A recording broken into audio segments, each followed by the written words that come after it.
Hai semua, selamat tahun baru. Bagaimana hari-hari anda sekalian?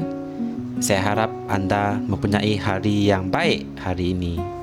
Marilah kita mendengar firman pada hari ini 2 Januari daripada Pastor Chris Oyakilome yang bertajuk Menyatakan Sifat Kristusmu. Menyatakan sifat Kristusmu. Haleluya.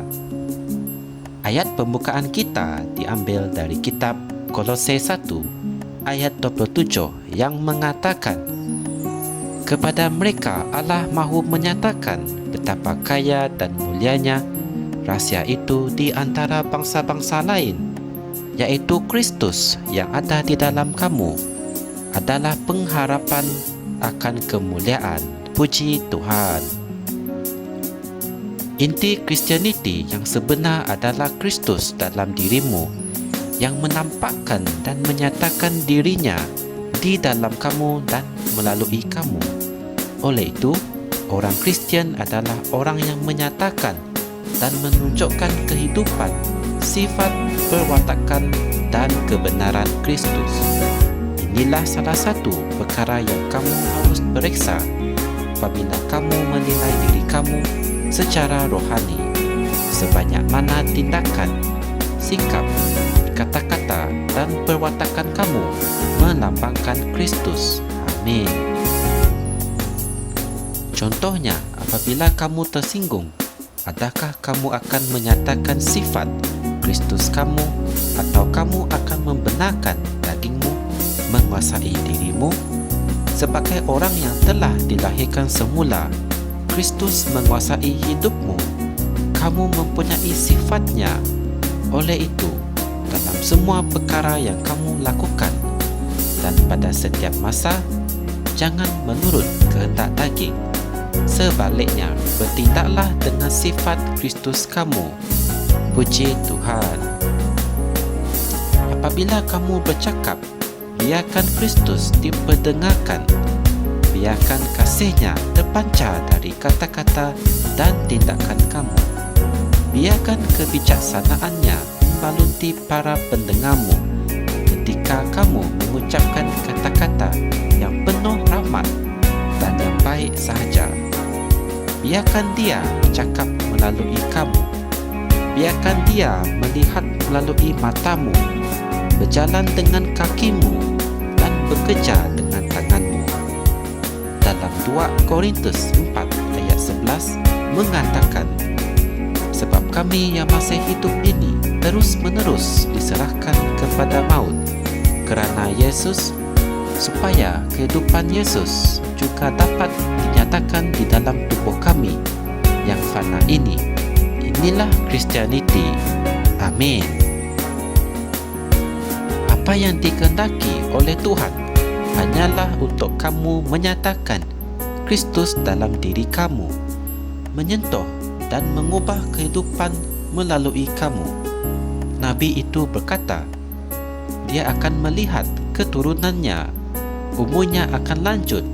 Dalam Yesaya 53 ayat 10. Kamulah keturunan tersebut. Haleluya. Kamu menyatakan kemuliaan dan keindahan Kristus. Kemuliaan itu ada di dalam rohmu, di mana Kristus tinggal di dalam rohmu. Oleh itu, lihatlah ke dalam batinmu.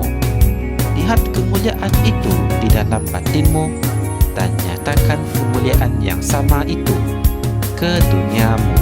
Haleluya. Marilah kita membuat pengakuan ini bersama-sama. Aku mempunyai sebuah kehidupan dan sifat baru, kehidupan dan sifat Tuhan. Aku diciptakan semula dalam kebenaran dan kesucian yang sejati untuk menyatakan kehendak dan sifat Bapa dalam setiap perkara, di setiap tempat, pada setiap peluang. Aku menyatakan kebenaran Tuhan. Amin. Sebagai renungan tambahan, anda boleh merujuk kitab Efesus 4 ayat 24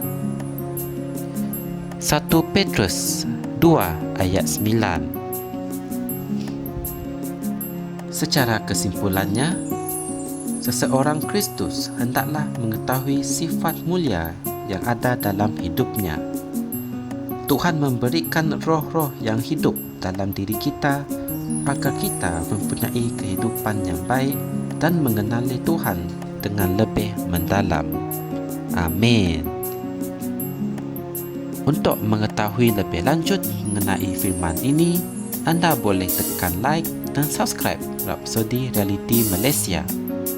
Semoga kita berjumpa lagi dalam segmen yang seterusnya dan Tuhan memberkati anda semua. Amin. Kami percaya saudara-saudari semua telah diberkati dengan perkongsian firman dari Rhapsody Reality. Bagi sesiapa yang ingin menjadikan Yesus Kristus sebagai Tuhan dalam kehidupanmu, kamu boleh mengucapkan doa ini bersama dengan saya. Ya Tuhan Allah, aku mempercayai Yesus Kristus, Anak Allah yang hidup dengan sepenuh hatiku. Aku percaya Dia telah mati untukku dan Allah telah membangkitkan Dia dari kematian. Aku percaya Dia hidup hari ini. Aku mengaku dengan mulutku bahawa Yesus Kristus adalah Tuhan dalam hidupku mulai dari hari ini. Melalui Dia dan di dalam nama-Nya, aku mempunyai kehidupan yang kekal. Aku telah dilahirkan semula. Terima kasih Allah kerana menyelamatkan jiwaku. Aku sekarang adalah anak Allah. Haleluya. Tahniah, sekarang kamu telah menjadi anak Allah. Untuk apa-apa sebarang pertanyaan atau untuk mendapatkan lebih banyak maklumat mengenai bagaimana untuk bertumbuh sebagai seorang Kristian, anda semua boleh hantar mesej di akaun Facebook kami atau email kami di tni.msia@gmail.com. Sekali lagi, tni.msia@gmail.com. Tuhan berkati anda semua.